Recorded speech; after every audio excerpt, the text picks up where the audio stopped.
Hello and welcome to yet another program of Ambassador of Change. I am your host, Pearl Coupe, and I'm so excited. In this episode, we have a guest who's coming all the way from Ghana, and he's going to be speaking to us about what it means to be an ambassador of change. So I want to welcome you. Thank you so much for coming all the way from Ghana.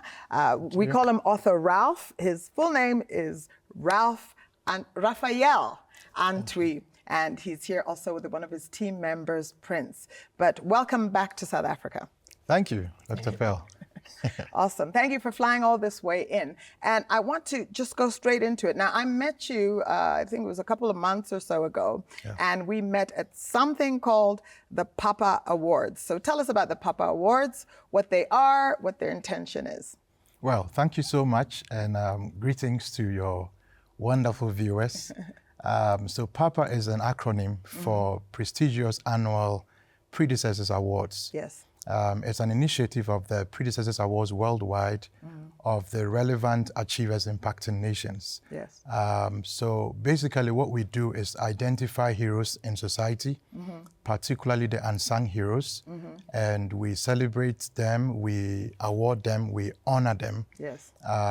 This year we have done about 3 editions already. Okay. In the Caribbean edition, we were in the Bahamas. Yes. In April of this year.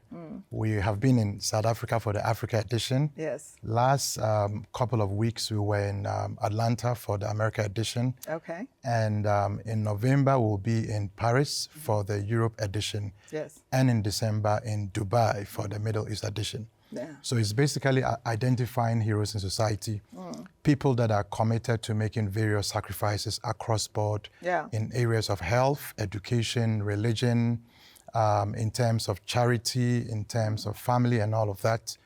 And we acknowledge the critical essence of appreciation in society. Yeah. Because there are a lot of people out there who have done so much for society yet have not really been honored and, if you like, appreciated. Right. And we believe that a society that does not appreciate its people can only depreciate. Yeah. And that's why we're on the groove to appreciate society and heroes across board. That's amazing. So essentially, you're also identifying change agents, people who are making a change in their different particular spheres. And that's why we were so keen to have you here, because that's what this program is all about. Right. Appreciation and all of that. Now, I'd love you to talk to me about the aspect of legacy, because I know there's a component of legacy that's attached to PAPA. Yes. So under the Predecessors Awards worldwide, we have what we call the 5-star projects. Yeah. And these are the projects that address critical needs in society. We have the appreciation, the authority, we have the foundation, the legacy and the succession projects. Under the legacy project, we believe that no matter how long you live on earth, you're not going to be here forever. Yeah. So you should have it ingrained in your conscious mind that it's of critical essence to impart before you depart. And so we try to, as part of the awards, we go into projects with the predecessors, as the recipients of the awards, to undertake various legacy projects. And I'll give you 2 examples. So last year, for instance, Professor George Einstein, the cousin of the physicist Albert Einstein, was outstanding personality for the America edition. Yes. Currently, he's running a project in Ghana, establishing the Einstein Foundation for Education and Health, and that's a legacy project. Yeah. He acknowledges the fact that he's not going to be here forever. Yes. But you have to do something that can outlive you. We also have the mayor of Alabama, the current president of the World Conference of Mayors, who is undertaking the African Diaspora and Village Project in Ghana.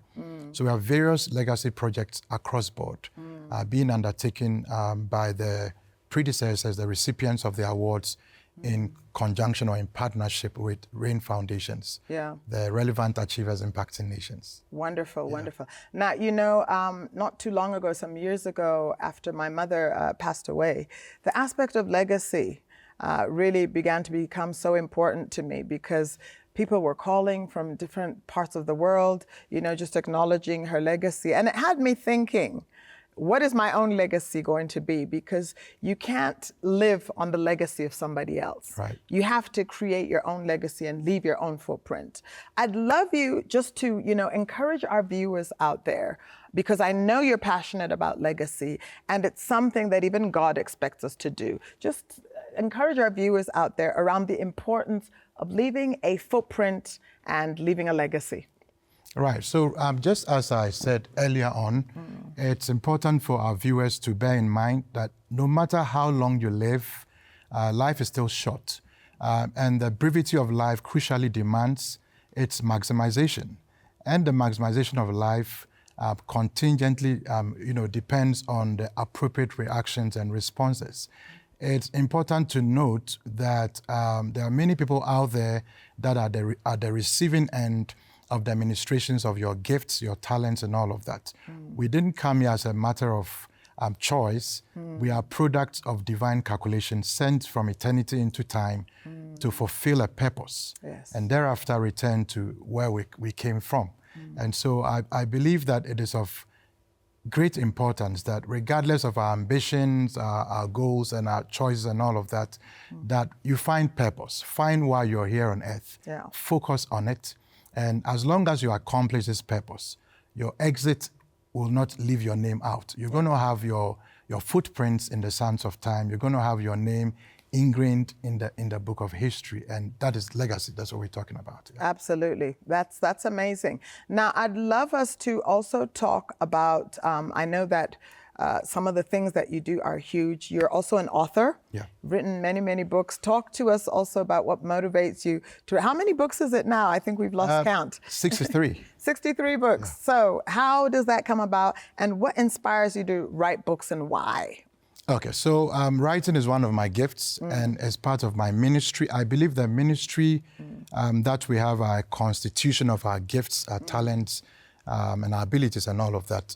You don't have to be called into the fivefold to have a ministry. We all have ministries, and we've been given ministry to serve purpose. Yes. And part of my ministry is writing, and I've been writing for close to 20 years now. So I write in the area of my mission. My mission is to conscientize the world about the critical essence of pursuing purpose in life and preparing for eternity. I believe we have to live with the values of eternity in perspective. Yes. So, and I forgot to add that as part of the legacy project, Yes. we have books being done for the honorees. Yes. Because we all have stories to tell, we have lessons to impart, and therefore a legacy to live in our books. Yes. Because books are timeless, books outlive us. Yes. I have been very passionate about it. So recently we've even started to establish the International Center for Writers, where I train writers, have them release their first books. I actually help to publish their first books, have a launch for them and all of that. I think that before you leave this life, you should do at least a book. Yes. Everyone should do at least a book as a writer. Yes. So what motivates me to write is the fact that knowledge imparts, information imparts. It's said out there that you cannot be taller than the information you have. Life is a school and every day a classroom. So it's of critical importance that we pursue knowledge. Yeah. Yes. That's amazing. I had the privilege of being at your last Papa Awards, and one of the things that impacted me about the Africa Awards was that it also gives Africa an opportunity to tell their own story. Correct. When you're capturing the history and capturing the legacy of some of these heroes, it now gives Africa an opportunity to tell their own story, which of course Africa has been denied over the many years. Correct. I don't know about you, but some of the schools we went to, we were learning about European history. We were learning about history of the colonizers and knowing nothing about ourselves. I would love for you to maybe just make some input around Africa in particular, and the connection with Papa and the vision. Right. So I take phenomenal Dr. Kwame Nkrumah, for instance. Yes. He's a Ghanaian, and Yes. so I can use him for this scenario. We have a situation where there are so many books about the life of Kwame Nkrumah written by different people from different perspectives. So when it comes to the history of Kwame Nkrumah, there's some sort of contention around it. You don't know which of the stories to believe. And so we think that every hero, every influencer, every leader, and of course Africa, we must tell our story ourselves, Yes. and not wait for any other person to tell your story. When you leave your story blank, when you leave a blank check Yes. for others to fill it, as far as your story is concerned, Yes. they're going to write it from their own perspective. Absolutely. And they may not present it exactly as it has to be. Yes. You might find their biases, their subjectivities and all of that Yes. imparted into your story. Yes. So it's of great importance, and there's a lot in Africa to tell the world about. Yes. And I think that it's about time that we begin to encourage Africans to go into books and Yes. into writing. Yes. Gone are the days when we would cow to the claim that if you want to hide something from a black man, put it in a book. Yes. It's no longer the case. Yeah. We're in a revolution, Yes. the reading revolution, where I believe that Africans are emerging. Yes. And if you dare hide something in a book, we'll find it. We'll find it. We'll find it. We'll be the writers of our own story. And definitely, I mean, the narrative of Africa has been told by others. Africa is supposed to be a poor continent when it's the richest continent, impoverished, diseased, all of those things. So it really is time to change that story, change the narrative, and align with God's prophetic word concerning Africa. Now, I know that Papa is one of what you do, and you've also referred in passing to RAIN. Right. Yes, maybe tell us a little bit more about RAIN, and then we're going to talk about the health aspect and component of what you do. Right. So RAIN Foundations, and that's Relevant Achievers Impacting Nations, was established in 1997. So we're about 27 years old, actually. It's a Christian international missions-based organization. Yes. Given to pursuit of purpose in life and life in eternity. We have about 14 networks in the organization, one of which is the Predecessors Awards Worldwide. And we operate largely through programs as conferences, seminars, workshops, and all of that, master classes. We have projects and products, of course, through the books that we do and all of that. Awesome. And we have, in the last 27 years, ministered to some hundreds of thousands of people through books, programs, and all of that. Yeah.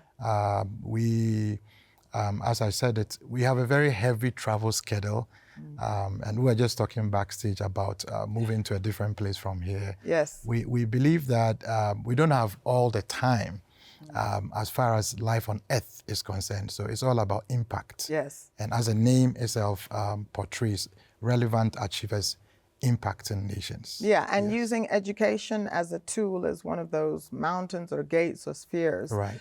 Which to now influence change. And mentoring also, I hear Correct. an aspect of mentoring in that, which is very, very key. I'd like us to move on the health aspect, because there are different dimensions of what you do in terms of legacy, in terms of education, in terms of encouraging people to connect to their gifts, but also the health aspect. We were so blessed and fortunate to have a medical doctor who's a Christian medical doctor just a couple of weeks ago, and his perspective and approach is a wellness approach. It's proactive as opposed to being reactive, and also a very holistic, natural approach. So I'd love us to tell us a little bit about the health component and dimension of what you do. As part of the RAIN Foundation's projects, we established the Happy Health Haven. It's a wellness facility which is largely into alternative health. What do you mean by alternative health? Because not everybody understands. So we are more into plant-based yes. Medications, reflexology, relaxation therapy, chiropractic, and all of the natural healing processes. Yes. We are not exactly opposed yes. to the orthodox. Yes. And let me just say this, but we believe that when it comes to health interventions, I see it as a triangle. Yes. On the top of the triangle is divine intervention. Absolutely. Because there cannot be proper cure, if you like, proper treatment in terms of sicknesses without God's intervention. For sure. And then at the base of the triangle, we have the natural health interventions and with the orthodox Yes. interventions. We are more particular about the root cause of the conditions, Yes.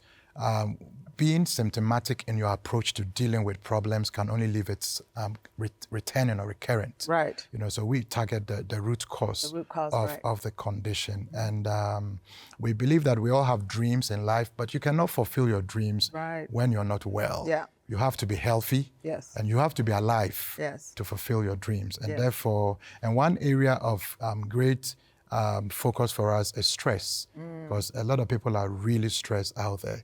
In fact, I have a book titled, Hey Stress, Let's Break Up. Yeah. I think that people have to break up their relationship No, with stress. definitely.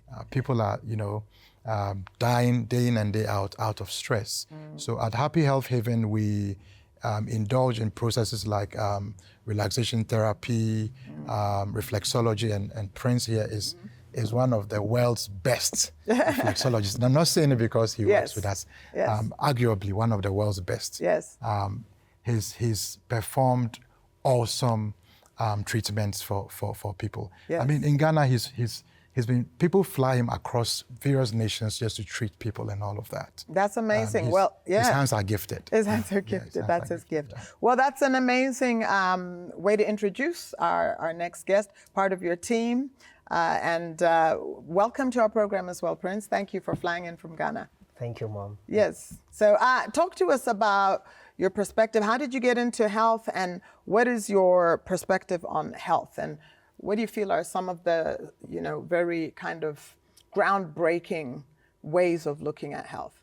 Okay, how I got into health was I'm into sports. Yes. I was first into sports. Yes. And as a professional soccer coach, and as well as I do sports. Were you science. coaching a Ghanaian soccer team?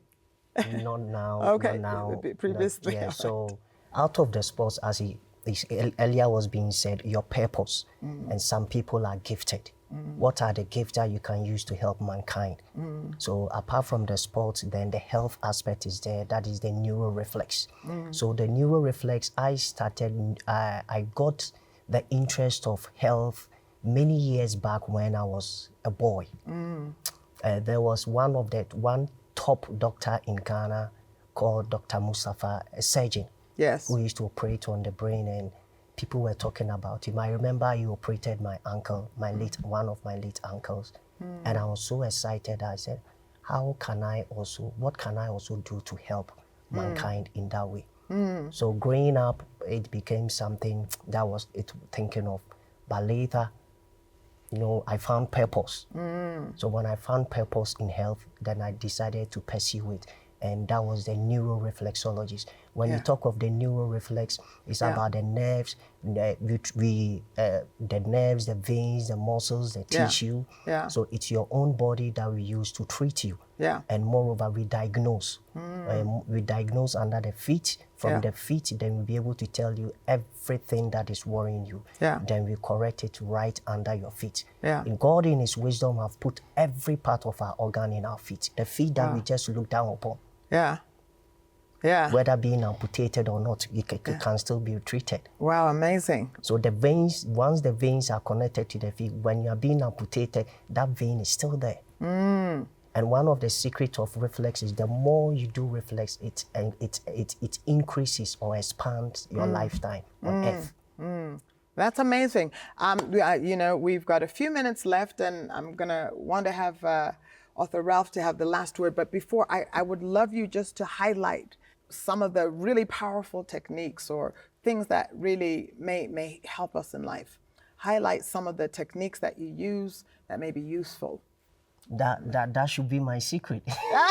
No, well, obviously nobody can. You've studied for many years, but So, in terms of some of the useful medical interventions. Yeah. So when you get under sometimes when it comes to, let me break it this way. When it comes to appendicitis. Yes. Yeah, appendicitis can be treated under the feet. Yeah. Appendicitis in the other forms, the orthodox way, the surgery need to be performed. But this same appendix can be corrected under your feet. Yeah. You can make mention of the diseases and sicknesses. It's all under your feet. Yeah. When it comes to in terms of fibroid, But what reflex does is we shrink the fibroid under your feet. When it comes to your mom, I think you've experienced some. Yes, so you no, are testimony. I've been the beneficiary Yeah, of so some of the treatments. it's so wonderful. So I prefer just try. Just locate Happy Health Haven and try Yes. and try Reflex. Irrespective of the disease and sickness, every disease and sickness on earth has a cure, Yeah, but you just have to try. yeah. When yeah. you try the natural way and see how it works. Yes. We love our fellow Orthodox people. Without them, we are not there, and without us, we are not there. So Reflex also, as my boss said, we go to the root. We tackle the root, and we root it out so that you have your total liberty. Yes. Yeah. Amazing. I know we had a previous conversation because one of the questions I asked was to say, how are you going to roll out this vision? I mean, you can't just keep this in Ghana. What is the overall vision for our wellness center? Yes, so we're actually getting into our 5th anniversary. Interestingly, we've been operating for 4 years now. Next year will be our 5th year. We currently have a branch starting in the US. Yeah. We're discussing South Africa. Yes, for sure. And there are a few countries that are also coming up. In fact, we're going on what we call the church project, where we're actually going into the churches. Okay. Because you can be anointed, but without without the requisite knowledge, the commensurate wisdom, you're likely to die early with your anointing. Yes. So we're going into the church. The scripture in the Bible actually talks about prospering holistically. Exactly. It's not just about prospering spiritually, but your mind, your body, Yes. your spirit, Exactly. your soul. Yeah. So in Ghana, for instance, the leading Christian station, radio station, and television station, Sunny 88.7 FM, is in partnership with us, promoting our works, promoting our endeavors, and we're working together with them in terms of the church project. Yes. Yes, and so what we do is we go into the churches, we provide information, we educate the people on health, and then we undertake health screening and then interventions and all of that. Oh, wow. We hold health fairs. I'm sure very soon we'll be coming to South Africa. Yeah. Early next year for that, for the health fair. Yeah. And to tackle some of these conditions. It's amazing the kind of things that are happening. Yeah. It's amazing. That's amazing. Well, I'm going to actually use this as a little advert opportunity. You heard it out there, pastors. You know that the responsibility is not just to take care of people spiritually, as was said. If people are ailing, if people are suffering all the diseases out there, diabetes, etc., it's very hard to really connect to your overall purpose and your mandate. So I want to actually challenge pastors out there who might be watching right now that please, this is an opportunity to invite Author Ralph and his team to come in to give a talk, medical talk, and to also bring in some intervention. So don't pass up on this opportunity. Do write to us and let us know. Our details are there. We can connect you to Author Ralph and his team. It's an opportunity to make sure that the congregation is blessed holistically and in a comprehensive manner. So in our last 3 minutes that we have left, I just want you to talk to our viewers, encourage them and inspire them in these last few minutes. To our esteemed viewers, I'd like to encourage you. This year's theme for the prestigious annual Predecessors Awards is Securing Tomorrow Today. Yeah. And that's under the Succession Project. I believe that tomorrow is inevitable. And to the wise, that which is inevitable, you prepare for it. It is said that proper prior planning prevents pitiful poor performance. And so let us make it part of our endeavors to prepare for tomorrow against, any regrets, against having to despair or having to repair. It is said that what you do not prepare for, you either have to repair or you'll be caught in the quagmire of despair. And so as part of this, I'd like to also encourage that on November 11, we have the International Youth Shakers Conclave for young folks happening in Paris. We have people coming from across various countries of the world, young people. We are bridging the gap between the predecessors and the successors. So we have the likes of, I'm sure Dr. Pell will be coming to Paris again, but this is an official invitation to Dr. Pell. So we try to bridge the gap and to provide the platform for mentoring between the predecessors and the successors. So if you like to be in Paris, I'm sure, as Dr. Pell has put a number there, you can contact us. We're bringing together about 500 people from across various countries. On the same day, we have the Global Youth Shakers Awards, where we are honoring organizations and individuals that have impacted the world of youth through sacrifices and all of that. Yes, and I'd like to pray for all of you that your life on earth will make great impact. And more than that, on that day, that inevitable day, when you stand before the throne of judgment, that you will not hang your head low in regret, knowing that you did not fulfill your purpose. I pray for you that on that day you keep your head up with beaming smiles and you receive thumbs up from Jesus and that commendation, well done, thou good and faithful servant. Bless your hearts, and I'm happy to be here. Thank you so much. Oh, wow, that was amazing. You heard it from here, another amazing episode of Ambassador of Change. We have talked about purpose, importance of discovering purpose. We've talked about legacy. We have talked about health. And you need to go out there and be an ambassador of change, knowing that you must leave a legacy, you must leave a footprint before you leave this earth, and you must make sure that you're healthy and well to do that. Genako, go out there and be an ambassador of change.